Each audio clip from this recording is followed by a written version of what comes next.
मौला न जाने क्या ये आलम है, हर एक जानिब उदासी है कि मेरी रूह सदियों से फकत जन्नत की प्यासी है। न जाने क्या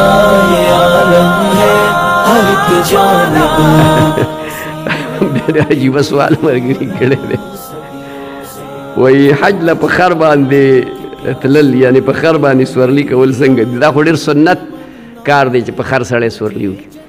यौ ज़ल दा सुन्नत टोल अदा कई पखर बांधे स्वार शई प कचर बांधे प अस बांधे और प उख बांधे दा स्वरलियानी हो कई प खबर बांधे पोश मा पिकड़ी खबर पोश दा स्वरले पी मा कड़ी दा सुन्नत मा अदा कड़ी नु तासु एम अदा कई खा का हज दा पेतले हज दा उस पर सोक पखर बांधी दिलो खुदा बांधा अल्लाह वो सर सके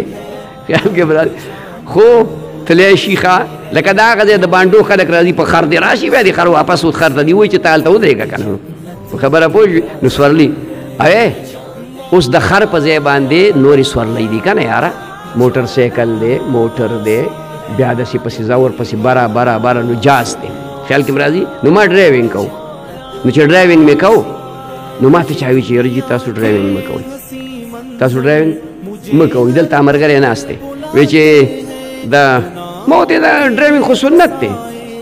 सगा मरिया से ड्राइविंग सुन्नत ते सुन्नत खुदे दो जी नबी अलैहि सल्लल्लाहु अलैहि वसल्लम कड़ी या सहाबा किराम कड़ी दा सुन्नत ती ना आग वक्त को मोटर नो माओ दे दा खुदे बंदा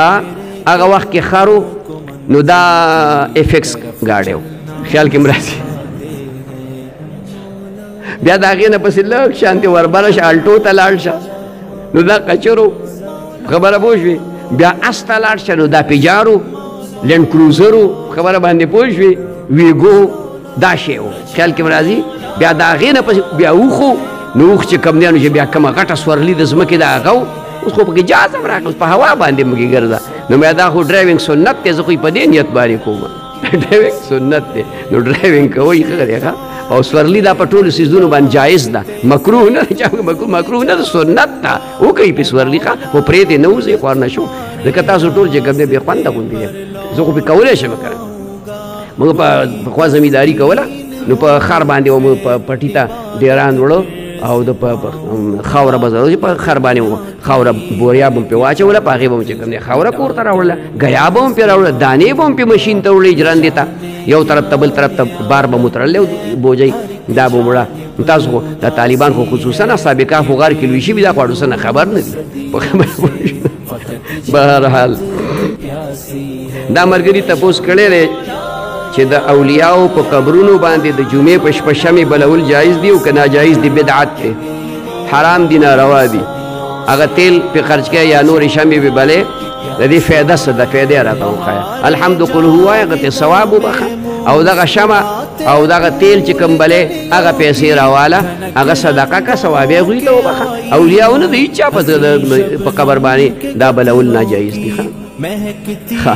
دا ملګري ډېر مزېدار تپوس کړی دی چې په کور والی نه په خپله ښځه باندې بیبي باندې سلام اچول جایز دي جایز نه دي سنت دي جایز او ناجایز خو دی چې سنت کور ته چې ورشي السلام علیکم دا ووایه ټول کور بیا وایي که یوازې ښځه دي هم به السلام علیکم ووایي د دې خو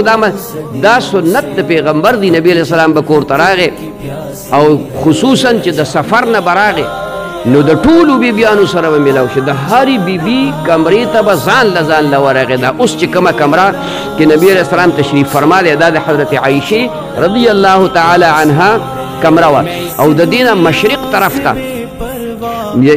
11 کمرې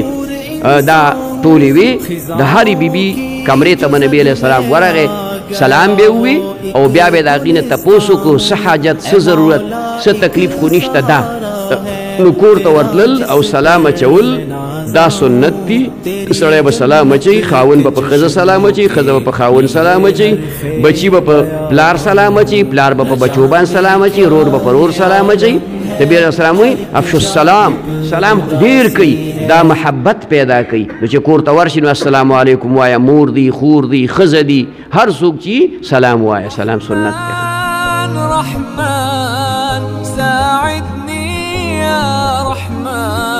اشرح صدري قرآن.